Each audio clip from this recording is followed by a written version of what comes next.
I fell asleep at work a week ago. Usually this isn't a big deal. I work in a biolab and the job has a lot of downtime. I was currently tasked with a thermo experiment dealing with a new strain of the IAV virus, the common flu, and was attempting to study how temperature changes in the environment relate to population growth of the virus. I say new strain, but really, it's the seasonal virus.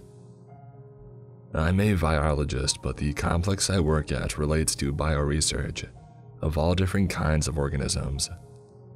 As an independent research firm, we're often given tasks by a third party and are rewarded based on our findings. Often the tasks that I'm given follow a similar structure. I receive a viral culture, build the culture to a certain sample size, and then present environmental challenges to said culture and discover how it reacts, and what kind of proteins are present in the surviving population. It sounds boring. It isn't. I absolutely love my job. Well, I used to at least. I put my 2 weeks in today. I was relaxing in my office when one of my coworkers, Mary, knocked on my door. She was brand new to the job, but her warm smile was already infectious. "I brought you some coffee," she said, walking in just past the brink of the door. I turned around from my computer, giving her a faint grin as I took the coffee from her hand. "What are you working on?" "The temperature resistance of a new strain of IAV," I said. "Sounds sick," she said, winking. I admittedly gave a quick laugh, shaking my head. The culture I treated yesterday was displaying some very interesting properties. The ones that survive the heating process seem to have a different genome from the others. I've been tracking this evolutionary process, of course, but it's almost as if the virus is undergoing a radical divergent evolution. The ones that survived are developing a new protein coat, and their RNA is already showing significant adjustments compared to the parent batch. "That sounds exciting," she said. "You want to help?" I saw the light fade from her eyes and she turned down at the floor. "I actually just received a package I've been looking forward to this morning." "Oh, is that so?" "It's from a biopreservation company working in the Amazon. They sent a sample up that they want me to look at." She paused and I could see the words forming in her mind before she said anything. "But if you find anything cool or just want to stop by, I'm next door." "You'll be the first person I see if I find anything," I assured her. We both traded a smile and she started toward the door. I turned back to the culture that I was currently studying, feeling her eyes on me one last time before she left. The door closed behind me, and I could feel my heart beat heavily. I sighed. This was to be a routine day. I headed to the lab, sanitized, and got into my hazmat suit. The chill room had 4 different cultures in it, the parent culture and the 3 subcultures who were experiencing different temperature controls. 2 of the cultures were transported into a heating container, and I set the incubator to 2 hours. I made a mental note, split the parent culture into a new culture, and introduced a bacterial food supply for the viruses. With that done, I headed back to my office, turned the lights off, and I slipped away. 15 minutes, I told myself. It had ended up nearly being 2 hours. I woke up with a big lump in my throat, the kind that was a warning sign of what kind of week I was looking forward to. "Crap," I said with a hoarse voice, standing up from my chair. I rubbed my throat, feeling the itchiness fester. I grabbed a cough drop from my pocket, swallowed it with a cold sip of water, and I sat back down. "Crap," I repeated. Now, you should understand that quite contrary to public opinion, viral containment breaks happen somewhat often. Our lab doesn't deal with viruses that are highly dangerous. In fact, we are only really equipped to deal with low-risk viruses, and as such, our containment protocols don't need to be extensive. In the case of a small outbreak, the protocol is to sanitize, report, sanitize again, quarantine, and finally sanitize. I got into my hazsuit and quickly returned to the lab, frantically pulling the cultures that I was working on out and inspecting their cases. The freezer sensors hadn't detected a leak, and the cultures had a population that lined up with their estimates. I did the same with the incubator, and again, no sign of a problem. I sighed a breath of relief. I extracted a small RNA sample from the culture. I could feel the cough drop working, but it wasn't long before the itchiness continued again.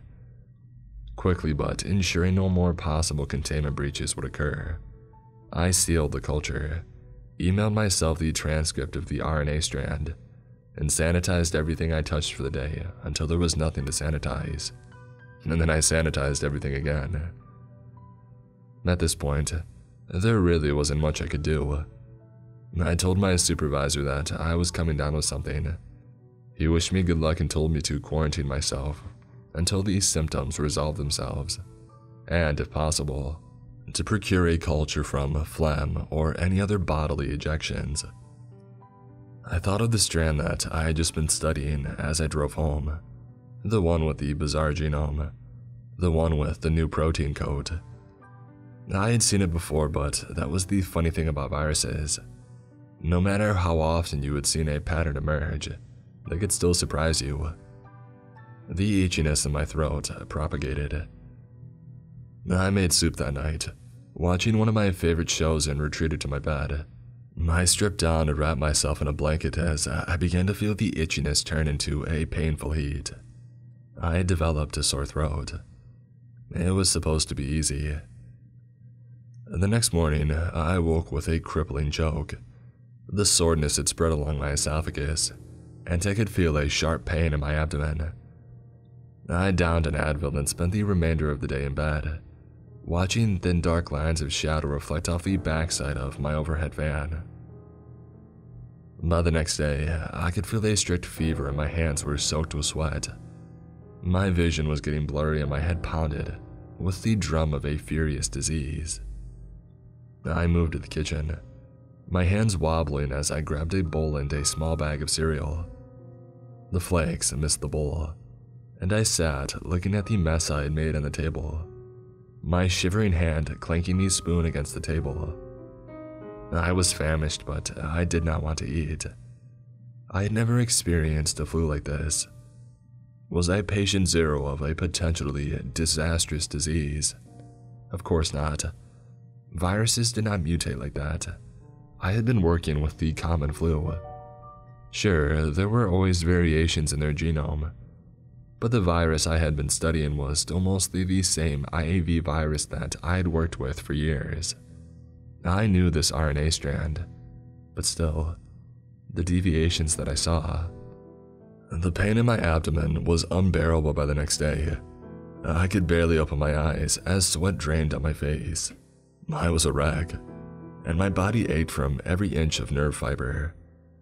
I stood, looking at the bright light with weak eyes, quickly retreating to my bed before a migraine could set in. And so, I laid in bed, continuing to fight with an invisible intruder.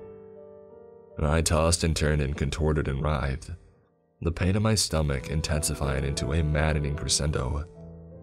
I told myself the next morning, I might not make it.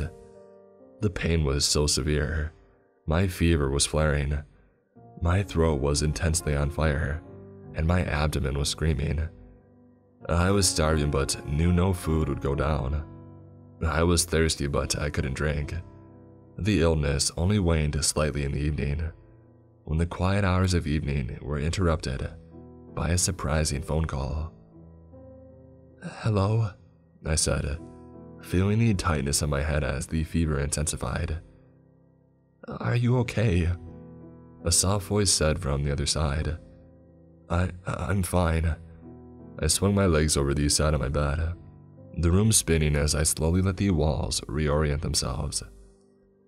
"I heard you came down with something, but I haven't heard from you."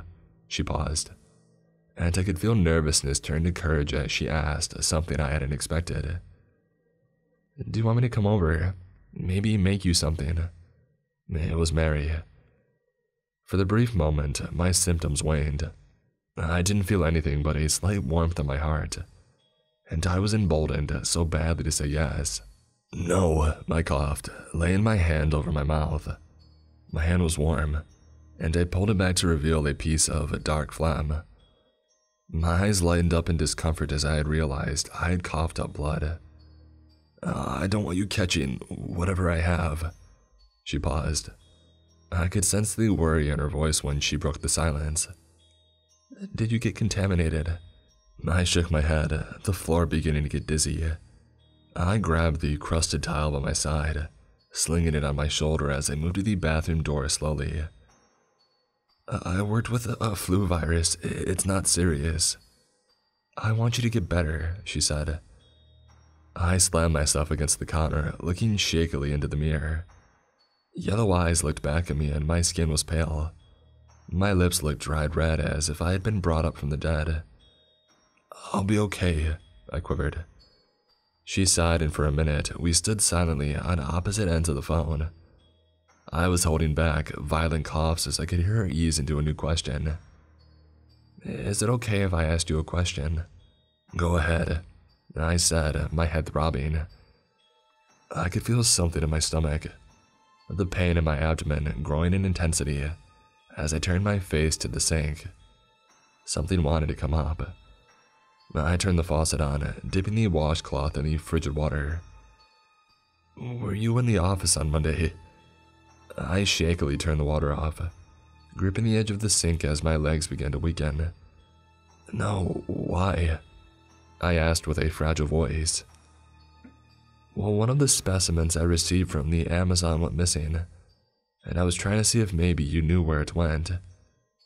"Specimen?" I looked into the mirror. I looked half dead already. The feeling in my stomach was beginning to lurch. I was about to give in. "It was a never-before-discovered species. A spider." My eyes bulged as something in my throat popped. I didn't have time. I dropped the phone as my hands grabbed the sink and I lurched into the bowl. I opened my mouth and a wave of fluid immediately left my throat. Liquid flooded from my mouth and into the sink, and after it felt like an hour, I pulled myself up, wiping the edges of my mouth quickly with uncooperative hands. I could feel my tired heart accelerate violently as I took in what was in front of me. The fluid in front of me was alive. The sink bowl was red, the bottom lined with small chunks of flesh. From the mass, I could see movement. Hundreds of tiny hairy legs scurried around in my sink. I could feel my stomach nod as I watched. They were bright red, their tiny legs scraping what I had given up, their small mouths feeding off what I had now stained the sink with. I had thrown up a colony of spiders. And then I felt the legs in my throat, felt the movement in my stomach. I screamed, but this only invited another round, this time more fierce as a dark liquid came out, bringing along another wave of crawlers. There were unhatched eggs in this one, but many more that were struggling against the red barrage that painted my bathroom counter. I slipped back, falling against the floor, wiping my mouth as more arachnids emerged from my mouth. My voice was dry and my scream turned into a petrified cry, as I could feel warm red drip down my chin into my bare chest. 100 fleeing spiders crawled away into the dark recesses of my home, out the window and down the drains. I brought my legs to my chest, swatting at whatever had walked past me, my body lurching and violently shaking as a third wave tried to surface. I could feel my guts contort and twist as I kept my mouth shut, a flurry of tiny feet scurrying past my lips. Tears scoured down my face as I spat into the toilet, the drops from my eyes wishing the nightmare away. I awoke the next morning in my bathroom. The sink was covered in dry, dark red chunks. The toilet bowl was a color of dusk. The tile was littered with trail marks of red and the slain bodies of tiny spiders. The unhatched eggs that had emerged were still in good condition. I destroyed them with my boot. Beyond me, the room was devoid of life.